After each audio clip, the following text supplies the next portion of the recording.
MyBank has always been on the forefront of digital innovation. What are the latest innovations you are presenting at the Salone dei Pagamenti? So this year, what we have tried to do is to facilitate the onboarding of new banks and new payment services providers in the MyBank solution. We are very conscious of the pressure that the new regulatory framework and legislation is putting on banks, and therefore also on the IT resources. So therefore we have created a new set of APIs, quite similar to what the PSD2 has foreseen, to allow new banks and PSPs to easily connect to the MyBank solution. This has triggered a very positive interest.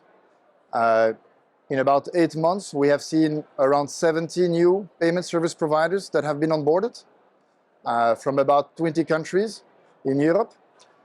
And also, for the first time, we have a new bank on the side of the payer, Bancaforte, that I have to also mention, I must say. And what was really extraordinary is that it took them about 6 weeks from the moment they signed the contract to the moment they went live with the first transaction.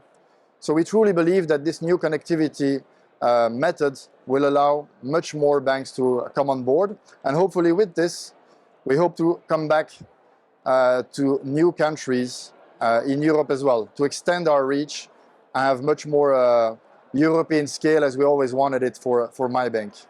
And what are the latest projects Preta is working on? So Preta is always really active into filling the gaps, solving issues as much as we can for the banking industry and all the stakeholders.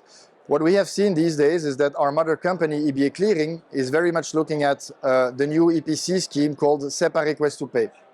What they are doing as frontrunners, as always, is building the infrastructure, the platform where banks and PSPs will be able to exchange the famous Request to Pay.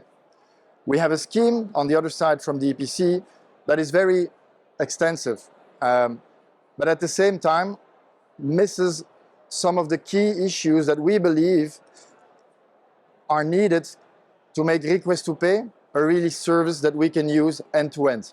I can give you some examples. The payment certainty is something that is not really foreseen in the scheme for good reasons, because it's not really a payment scheme, it's really a messaging scheme.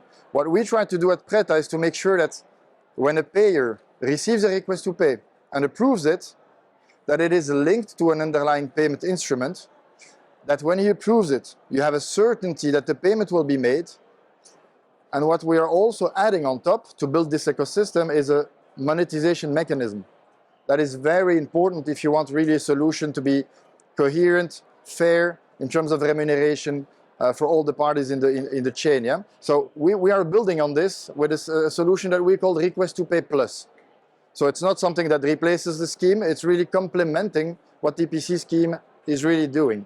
So with these added value pillars, as we call them, we hope to bring at least one community, these days it will be the Italian community, to finally start with a project that can bring real value to the market and then link obviously to other communities. I could say Germany, perhaps Spain, why not France, to bring Request to Pay actually live.